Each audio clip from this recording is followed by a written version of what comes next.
አሁን የምነግርህን በሚገባ ስማኝ። ምናልባትም ዛሬ የደህየው ነገ የጨለመው ወይም የጀመርከው ነገር ሁሉ የማይሳካልህ ጠላት ስለበዛብህ አይደለም፣ ወይንም ደግሞ እድል ስላልቀናህ አይደለም። ምክንያቱ አንድ ብቻ ነው።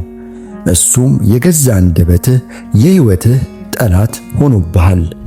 አዎ ብዙ ሰዎች ሳያውቁት የራሳቸውን ህይወት በእጃቸው ሳይሆን በምላሳቸው ያፈርሱታል።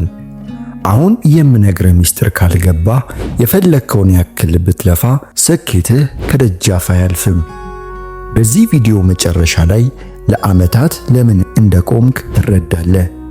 ነገር ግን አስጠነቅቃለሁ፣ አንዴ ከሰማኸው በኋላ እንደ ድሮ መሆን አትችልም። ለመስማት ዝግጁ ነህ? እንጀምር። ሰላም የኤቢ ማይንድሴት ቤተሰቦች፣ ዛሬ የመጣሁት ላጽናናችሁ ወይም ደስ የሚል ወሬ ላወራላችሁ አይደለም። ዛሬ የመጣሁት ለዘመናት በሰንሰለት የታሰረውን ማንነታችሁን ለመፍታት ነው። እስኪ ራሳችሁን ጠይቁ። ለምንድነው እኛ ኢትዮጵያውያን ሚስጥርን ለባልንጀራ አትንገረው ባልንጀራም ባልንጀራ አለውና የሚል ሚስጥር የሚተረተው? ይህ ተረት ብቻ እንዳይመስላችሁ፣ ይሄ የሺህ ዓመታት የጥበብ ቁልፍ ነው። ብዙዎቻችን ጠዋት ያቀድነውን ማታ ለሰው እናወራለን። ገና ያልገዛነውን መኪና፣ ገና ያልተጀመረውን ሥራ፣ ገና ያልተገነባውን ህልም ለጓደኛ፣ ለዘመድ፣ ለጎረቤት እናበስራለን። በዛው ቅጽበት ግን ምን እየሆነ እንደሆነ ታውቃላችሁ? የህልማችሁን ነፍስ በገዛ እጃችሁ እየቀበራችሁት ነው። ይህ ቪዲዮ ስለ ዝምታ ብቻ አይደለም። ይህ ቪዲዮ የሚያወራው ስለ ግርማ ሞገስም ጭምር ነው። ሰዎች ለምን እንደሚንቁ፣ ለምን ቃልህ ክብደት እንደሌለውና ለምን የጀመርከው ነገር ሁሉ አየር ላይ እንደሚቀር ዛሬ በዝርዝር እናያለን። ዛሬ የአባቶቻችንን ሚስጥር እንፈታለን። ከአሁን በኋላ ተናግሮ ከመሸነፍ ዝም ብሎ ማሸነፍ ህጋችን ይሆናል። እስከ ቪዲዮ መጨረሻ አብራችሁን ከቆያችሁ ከዛሬ ጀምሮ ማንም ሰው በቀላሉ የማይረዳችሁና የማይደፍራችሁ እንዲሁም የማይገምታችሁ አዲሱን ማንነት ትላበሳላችሁ። ቆይ አንድ ነገር ላሳየህ። አዲስ ሥራ ልትጀምር ስታቅድ ወይንም የሆነ ትልቅ ለውጥ ለማምጣት ስትወስን ለምን ያንን ነገር ለሰው የመናገር ጥማት ይዛል? ለምን ለጓደኛ ደውለህ እንዲህ ላደርግ ነው ሳትል እንቅልፍ ይነሳል? እውነቱን ልንገርህ፣ ይህ ትልቅ ወጥመድ ነው። በስነ ልቦና ጥናት አንድ አስደንጋጭ እውነት አለ። አንድን ገና ያልሰራውን እቅድ ለሰው አትናገር። ለሰው ስትናገር አንጎላችን ስራውን እንደሰራው አድርጎ ሪፖርት ያደርጋል። በዛ ሰዓት ሰዎች ጎበዝ፣ ይሄ እኮ ላንተ ቀላል ነው ሲሉ ገና ሳይጀምር የድል ስሜት ይሰማል። ያ ገና በእጅ ያልገባው ውጤት በአይምሮ ውስጥ የደስታ ሆርሞንን ይረጫል። በዚህ ጊዜ ምን እንደሚፈጠር ታውቃለህ? ያ ስራውን ለመስራት የሚያስፈልግ እልህና ጉልበት በወሬው ይቃጠላል። ገና ሜዳ ሳትገባ የድል ዙሩን እንደሮጥከው ቁጠረው። ስራውን ሳትጀምረው ይሰለቻል፣ መነሳሳትህም ይሞታል። እስኪ አስቡት፣ በየካፌውና በየመንገዱ ይህንን ላደርግ ነው፣ ያንን ልሰራ ነው የሚሉ ስንት ወጣቶች አሉ። ግን ስንቱን ወሬው ብቻ ጉልበታቸውን ጨረሰው። እኛ ኢትዮጵያውያን ምላስ ያቆሰለው አይድንም እንላለን። ምላስህ ህልምህን አቆስሎት ገድሎታል። ብዙዎቻችን አይነ ጥላ ወይንም መጥፎ ዕድል የሚመስለን ነገር በገዛ አንደበታችን የፈጠርነው የባዶ ደስታ ውጤት ነው። እስኪ ራሳችሁን በታማኝነት ጠይቁ። ለሰው ስለተናገራችሁት ብቻ መድረሻው የጠፋ ስንት እቅድ አላችሁ? ዛሬ እቅዳችሁን ብቻ ሳይሆን ምላሳችሁን ማሰር የምትጀምሩበት ቀን ነው።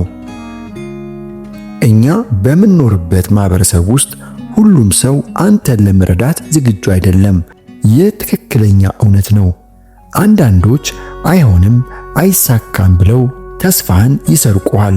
ሌሎች ደግሞ በምቀኝነት ሳይሆን በራሳቸው ፍርሃት ምክንያት ያንተን ድፍረት ሊጥሉብህ ይሞክራሉ።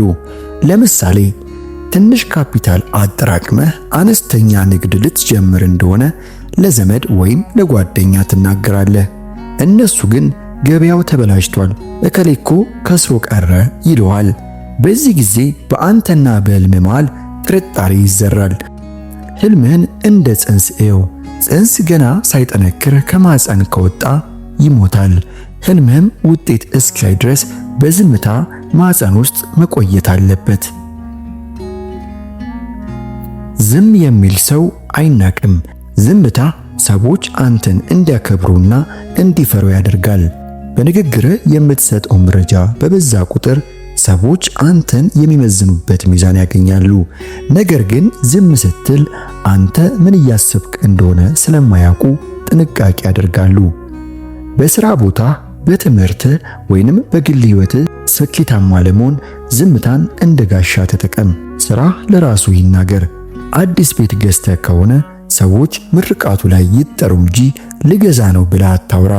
አዲስ ትምህርት እየተማርክ ከሆነ ውጤት ይናገር። ብዙ ጊዜ በቤተሰብ መሃል የሚፈጠሩ አለመግባባቶች የሚመነጩት ካልተገደበ አንደበት ነው። የቤተሰብን ምስጢር፣ የባልሽን ወይንም የሚስትህን ደካማ ጎን ለሰው አትናገሩ። አንዴ ካፍ የወጣ ቃል ተመልሶ አይታሰርም። በቤት ውስጥ ያለውን ችግር ለሰው ስትናገር ችግሩን መፍታት ሳይሆን ለሰው መሳቂያ መሆን ይበዛል። የኢትዮጵያ እናቶች የቤትን ምስጢር አደባባይ አታውጣ የሚሉት ለዚህ ነው። ጥንካሬ የሚጀምረው የራስን ክብር በመጠበቅ ነው። እቅድህን በምስጢር ያዝ። ውጤቱ በአይን እስኪታይ ድረስ ለማንም አትናገር። ስራህን ብቻ አከናውን። ክፍተትን ፍጠር። በየቦታው የምትገኝ በየቦታው የምታወራ አትሁን። ሰዎች የት ጠፋ ብለው እንዲፈልጉ እድል ስጣቸው። ውጤትህ ድምጽ ይሁን። ሰዎች ስላንተ እንዲያውቁ የምትፈልገው በወሬ ሳይሆን በለውጥ ይሁን። ሰውነት ሲገነባ፣ ኪስ ሲሞላ፣ ኑሮ ሲቃና ሰዎች ራሳቸው ይጠይቁሃል። ውድ ቻናላችን ቤተሰቦች ዝምታ ድክመት አይደለም፣ ዝምታ ጥንካሬ ነው። አንደበትን ስትገዛ ሕይወትን መግዛት ትጀምራለህ። ለሰው አትናገር፣ ይልቁንም በዝምታ ሰርተ ውጤትን ለዓለም አሳይ። ይህ ቪዲዮ ጠቃሚ ሆኖ ካገኛችሁት ላይክ በማድረግ ለሌሎች እንዲደርስ አድርጉ። የዛሬው ትምህርት ለዘመናት የምናፍቀው ነበር የምትሉ ካላችሁ ሐሳባችሁን ኮሜንት ላይ አስፍሩልኝ። ለቻናላችን አዲስ ከሆናችሁ ደግሞ እንዲህ አይነት ሕይወት ቀያሪ ትምህርቶች እንዲደርሷችሁ ሰብስክራይብ ማድረግ አትርሱ። በሚቀጥለው ቪዲዮ እስክንገናኝ በዝምታ የምትሰሩ አሸናፊዎች ሁኑ።